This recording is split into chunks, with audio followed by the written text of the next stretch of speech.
시간 함께 은혜 받으실 말씀은 창세기 34장 18절로 31절 말씀입니다. 구약성경 52면 전후에 있습니다. 찾으시는 동안에 광고 말씀 전해드리겠습니다. 171구역 김종자 권사님 모친 되시는 고 조인선 권사님 발인 예배가 오늘 오전 7시 30분에 교회에서 출발합니다. 빈소는 부천 성모병원 장례식장 치료실이고 장지는 한백산 추모공원입니다. 말씀 구약성경 창세기 34장 18절로 31절 말씀 함께 천천히 합독하도록 하겠습니다.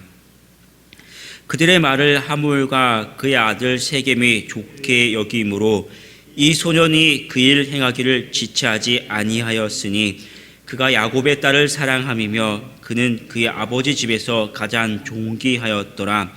하물과 그의 아들 세겜이 그들의 성읍문에 이르러 그들의 성읍 사람들에게 말하여 이르되 이 사람들은 우리와 친목하고 이 땅은 넓어 그들을 용납할 만하니 그들이 여기서 거주하며 매매하게 하고 우리가 그들의 딸들을 아내로 데려오고 우리 딸들도 그들에게 주자. 그러나 우리 중에 모든 남자가 그들이 할례를 받음 같이 할례를 받아야 그 사람들이 우리와 함께 거주하여 한 민족 되기를 허락할 것이라. 그러면 그들의 가축과 재산과 그들의 모든 짐승이 우리의 소유가 되지 않겠느냐. 다만 그들의 말대로 하자. 그러면 그들이 우리와 함께 거주하리라. 성읍으로 출입하는 모든 자가 하물과 그의 아들 세겜의 말을 듣고 성문으로 출입하는 그 모든 남자가 할례를 받으니라. 제3일에 아직 그들이 아파할 때에 야곱의 두 아들 디나의 오라버니 시므온과 레이가 각기 칼을 가지고 가서 몰래 그 성읍을 기습하여 그 모든 남자를 죽이고 칼로 하물과 그의 아들 세겜을 죽이고 디나를 세겜의 집에서 데려오고 야곱의 여러 아들이 그 시체 있는 성읍으로 가서 노략하였으니 이는 그들이 그들의 누이를 더럽힌 까닭이라.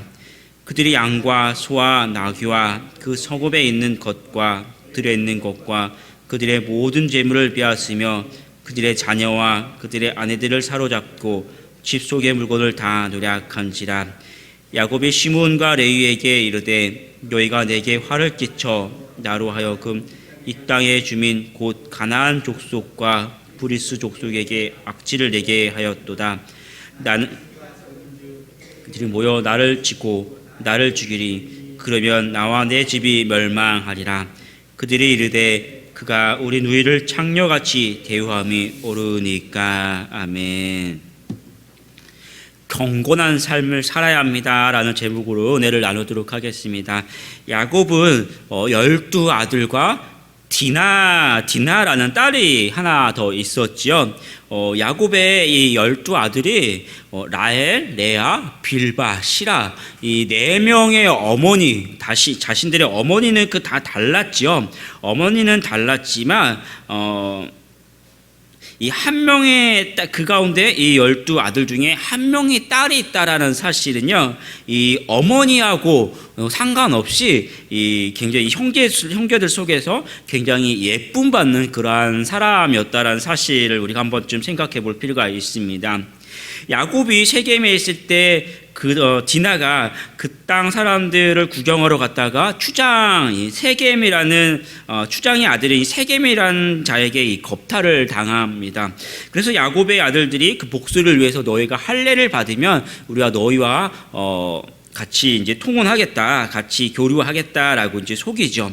그리고 그들이 할례를 한 후에 움직일 수 없을 때 그들을 다 남자들을 죽이고 학살과 약탈하는 사건이 벌어집니다. 이 사건은 오늘 본문의 이 사건은요, 이 족장들의 이야기들 속에서도 굉장히 잔인한 사건이면서도 그러한 가운데서도 우리가 한 번쯤 우리가 이 믿음의 교훈을 얻을 수 있습니다. 근데 18절과 24절을 보면요, 이 야곱이 세겜 사람들에게 할례를 요구한 것은 속임수였죠. 거짓말이었습니다. 그들과 교류하기 위한 것이 아니라 그들을 죽이기 위한, 그들을 약탈하기 위한 그런 거짓말이었는데, 그럼에도 불구하고 이 세겜 사람들이 그 거짓말에 속아서 실행에 옮기게 됩니다. 어떻게 보면 굉장히 순진한 것처럼 금방 이 할례를 행하고 당해버리기도 하지만, 이 세겜 사람들도 역시 좋은 의도로 이런 교류를 위한 것이 아니고 그들의 속내가 있었습니다. 오늘 22절에서 23절 말씀을 같이 한번 교독하겠습니다. 제가 먼저 보겠습니다. 하물과 그의 아들 세겜이 그의 성읍 문에 이르러 그들의 성읍 사람들에게 말하여 이르되,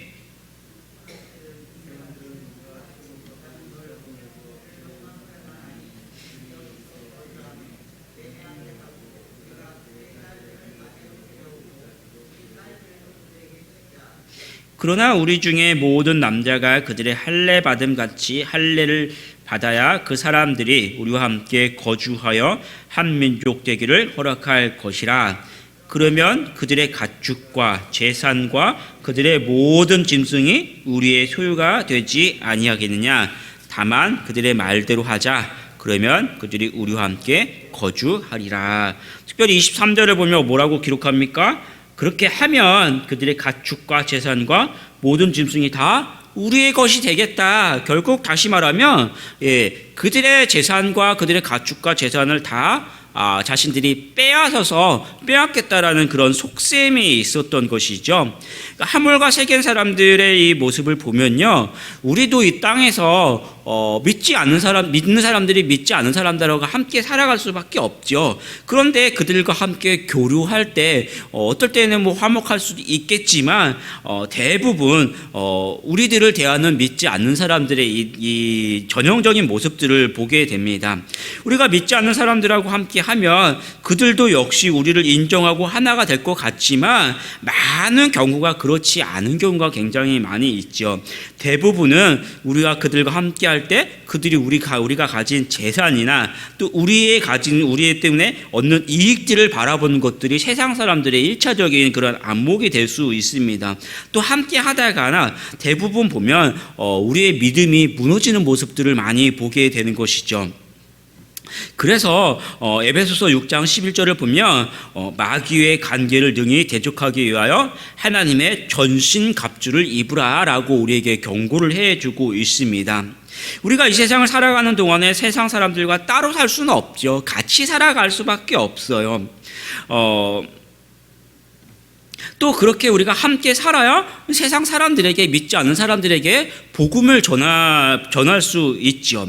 그러나 함께 있는 동안은 우리가 그들과 결코 이런 화목의 시간을 가질 수만은 있는 것은 아닙니다. 늘 우리는 믿고 그들은 믿지 않기 때문에 이 믿음 안에서 또 영적인 싸움이 있을 수밖에 없습니다. 그래서 우리는 항상 세상 가운데서 깨어서 또 분별하고 승리하는 우리 성도들이 되기를 축복합니다. 25절에서 29절 말씀 한번 같이 읽어보도록 하겠습니다. 25절에서 29절. 제3일에 아직 그들이 아파할 때에 야곱의 두 아들 디나의 오라버니 시므온과 레위가 각기 칼을 가지고 가서 몰래 그 성읍에 기습하여 그 모든 남자를 죽이고 칼로 하몰과 그의 아들 세겜을 죽이고 디나를 세겜의 집에서 데려오고 야곱의 여러 아들이 그 시체 있는 성읍으로 가서 노력하였으니 이는 그들이 그 누이를 더럽힌 까닭이라.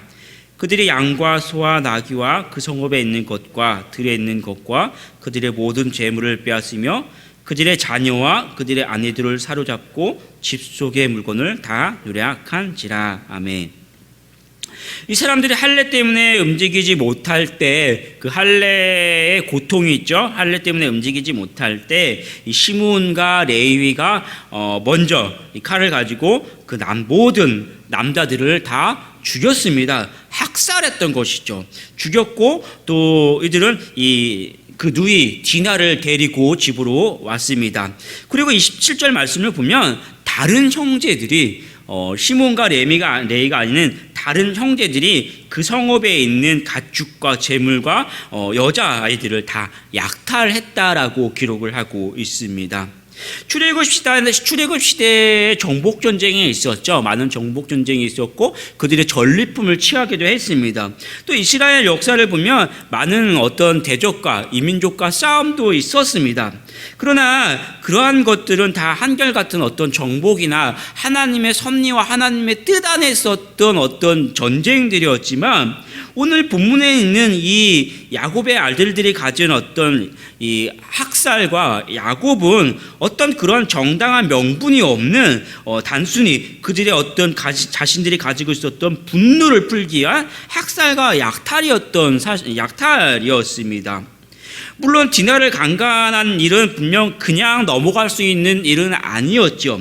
그러나 이들이 행했던 어떤 잔인한 사건에 비하면 그것은 어떤 정당화될 수 없는 명분입니다. 정당화될 수가 없죠. 또한 원수가 있었다면 이 야곱의 인생에 비해서는 반드시 그 길을 갚는 하나님의 그 뜻이 있었죠. 원수를 갚는다라는 것은 하나님께 맡겼어야지 자신들이 이렇게까지 잔인하게 행해서는 안 되는 일이었습니다.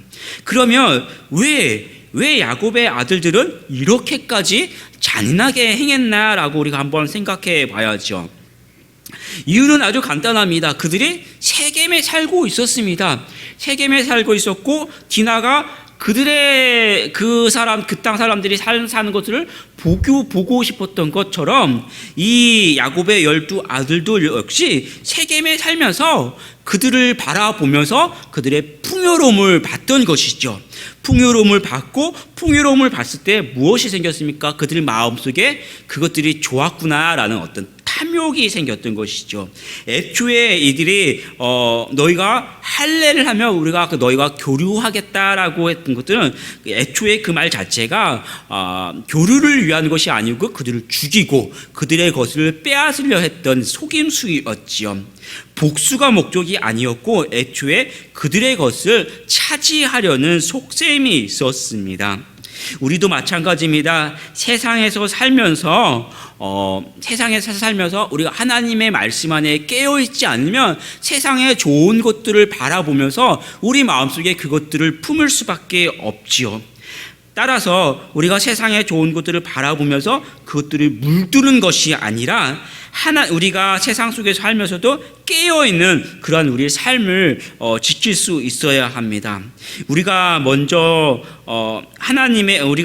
바라봐야 할 것은 세상을 바라보는 것이 아니라 하나님의 집에 머물기를 더욱더 사모하고, 또 세상의 것을 좋아하는 것이 아니라 하나님의 은혜의 말씀을 사모하고, 또 이 땅 속에서 살아가면서도 또 세상의 것을 누리면서 좋아하는 것이 아니라 우리는 경건한 삶을 추구하고 누리는 경건한 성도가 되어야 합니다. 그래서 여러분을 통해서 하나님의 거룩하심을 세상 가운데 나타내는 우리 성도들이 되기를 축복합니다. 30절과 31절 말씀 같이 한번 읽어보겠습니다. 30절 31절. 야곱이 시므온과 레에게 이르되 너희가 내게 화를 끼쳐 나로 하여금 이 땅의 주민 곧 가나안 족속과 브리스 족속에게 악취를 내게 하였도다. 나는 수가 적은즉 그들이 모여 나를 치고 나를 죽이리니 그러면 나와 내 집이 멸망하리라. 그들이 이르되 그가 우리 누이를 창녀같이 대우함이 옳으니까. 오늘 말씀을 보면요, 먼저 시므온과 레이가 칼을 가지고 그들의 남자를 죽이고, 또 그 이후에 그들이 행했던 것은 이 누이 디나를 데려왔습니다. 더 이상 다른 행동은 하지 않았어요. 물론 모든 남자를 죽였다라는 어떤 선발적인 행동을 먼저 했죠. 그러나 그 이후에 보면 그리고 27절에 그리고 다른 형제들이 그 땅의 사람들과 그 땅의 재물들을 약탈했어요. 물론 시므온과 레이가 앞장서서 살육을 했지만 약탈은 하지 않았다라는 거예요. 그들 안에는 어떤 이 다른 형제들처럼 다른 어떤 물건에 대한 탐욕이 목적은 아니었다라는 사실입니다. 그런데 오늘 야곱은 유독이 시므온과 레이만 데려다가 책망을 합니다. 그리고 다른 형제들에 대해서는 전혀 아무런 언급이 없어요. 잘못을 했으면 12 형제가 잘못을 했으면 다 다 같이 데려다가 다 같이 야단을 쳐야죠. 그죠? 형제들만 어떤 앞장선 시므온과 레위만 야단치는 건 뭔가 잘못됐습니다. 그래서 31절을 보면은 이 시므온과 레위 입장에서는 우리는 순수하게 우리 누이를 위해서 이런 일을 행했다라는 것이죠. 그가 우리 누이를 창녀같이 대우함이 옳으니까라고 그들이 항변합니다. 또한 이 야곱의 그 책망 31절을 보면 그 내용을 봐서도요, 내용을 보면 정확하게 너희가 어떻게 해서 신앙적으로 잘못했다, 윤리적으로 이게 맞느냐라고 신앙이나 윤리에 대해서 책망하지 않아요. 신앙이나 윤리라면 너희가 이렇게 하는 것이 옳지 않았다, 하나님의 때를 기다렸어야 한다라고 가르쳐 줬어야겠죠. 그런데 그렇게 이야기하지 않고 너희가 내게 화를 끼쳐서 저들이 우리에게 악취를 내게 하였다, 우리를 죽이게 됐다, 내가 멸망하게 됐다라고 자신의 어떤 이익에 대해서 이야기를 합니다. 자신의 이 학살로 발생하는 위협과 손해 때문에 그랬다라고 이제 야단을 치게 되죠. 이 잔인한 사건에 대해서도 자녀들이 분명 잘못했지만 한편으로는 아버지 야곱 역시도 이 잘못된 가치관을 여전히 가지고 있었다는 사실이죠. 특별히 야곱은 어떤 사람입니까? 우리가 지금까지 이 창세기 말씀을 통해서 보면은 굉장히 복에 집착하는 사람이었죠. 복에 집착하는 사람. 그리고 그 이름이 가졌던 것처럼 지금까지 살아왔던 인생이 굉장히 속이고 빼앗는 일, 그런 사람이었습니다. 그래서 외삼촌 집에서 20년을 깨지고 계속해서 속이고 당하고 깨지고 마지막에는 이 약복강에서 하나님을 만나기는 했지만 여전히 오늘 말씀을 보면 그 중심에 물질 중심적인 이 사고가 변하지 않고 삶 가운데 나타나고 있었다라는 것이죠. 그래서 복에 대한 이 개념과 경건한 삶이 자녀들에게 올바로 전해지지 않아서 오늘 이런 일들이 벌어졌다는 사실입니다. 오늘 우리도 마찬가지예요. 이 가운데 있는 우리도 역시 예수님을 믿지요. 여러분들이 예수님을 믿고 예수님을 만났고 믿고 있고, 또 아마 물어보면 여러분 삶 속에서 다 여러분의 어떤 예수님을 섬기는 삶의 간증들이 있는 신앙인이죠. 그리스도인들이고 성도들입니다. 그러나 우리의 삶 가운데 철저하게 하나님 중심, 또 하나님의 말씀 중심으로 우리 삶이 계속해서 깨어지고 변화되어지고 우리가 바뀌고 다듬어져야 합니다. 그렇지 않으면 우리도 역시 믿음을 갖고 살아가지만 이런 세상 중심적인 거, 또 어떤 세상에 좋은 이런 가치관, 물질적인 가치관이 우리 삶을 때로는 잘못된 방향으로 이끌고 갈 수 있다는 것이죠. 신앙은요, 믿음으로, 또 우리가 믿음으로 끝나는 것이 아니에요. 변화되어지고 계속해서 성장하는 삶을 보여주어야 합니다. 가정에서도 어떤 아이가 태어났을 때 굉장히 큰 기쁨이 있죠. 그런데 아이가 태어났는데 그 아이가 성장하지 않으면 어떻게 됩니까? 부모에게 그토록 큰 근심과 염려가 되는 일은 없어요. 그러니까 우리도 예수님을 만나서 믿고 믿음을 믿게 되면 그 믿음이 이제는 다시 장성해서 경건한 모습으로 성장해 가고 더 나아가서 하나님을 예배하고 또 그 모습이 세상에 복음을 전할 수 있는 이러한 경건의 모습을 갖출 수 있어야 합니다. 그래서 오늘 우리도 이 하루를 세상 가운데 살아갈 때 단순히 내가 성도이다, 내가 예수님 믿는 사람이다라는 것은 그렇게 끝나는 것이 아니라 세상 가운데서 우리의 믿음을, 경건한 삶을 통해서 하나님의 거룩하심을 드러내는 우리 성도들이 되기를 축복합니다. 기도하겠습니다. 하나님 아버지, 이 본문의 말씀을 가지고 하나님을 만났지만 여전히 변화되지 않은 그러한 이 야곱과 그 12 아들의 모습을 통해 우리 자신의 모습도 다시 한번 돌아봅니다. 우리도 하나님을 만났을 때 그 깊은 뜨거움과 하나님을 향한 그 사랑의 모습을 간직하고 있습니다. 그러나 세상 가운데 살아가면서 한편으로는 여전히 우리 중심의 물질 중심적인 것, 세상의 좋은 것들을 바라보며 살아가지 않는지 돌아봅니다. 하나님, 우리 삶 가운데 다시 한번 하나님의 말씀으로 우리 자신을 되돌아보게 하여 주시고 말씀 중심 또 세상 가운데 경건한 모습으로 하나님의 거룩하심을 드러내는 우리 모든 성도들 되게 하여 주시옵소서. 그리하여서 우리 믿음이 세상 가운데 세상 가운데 많은 사람들에게 인정받고 또 보게 되는 그러한 삶이 되게 하여 주시옵소서. 감사드리며 주 예수 그리스도의 이름으로 기도합니다. 아멘.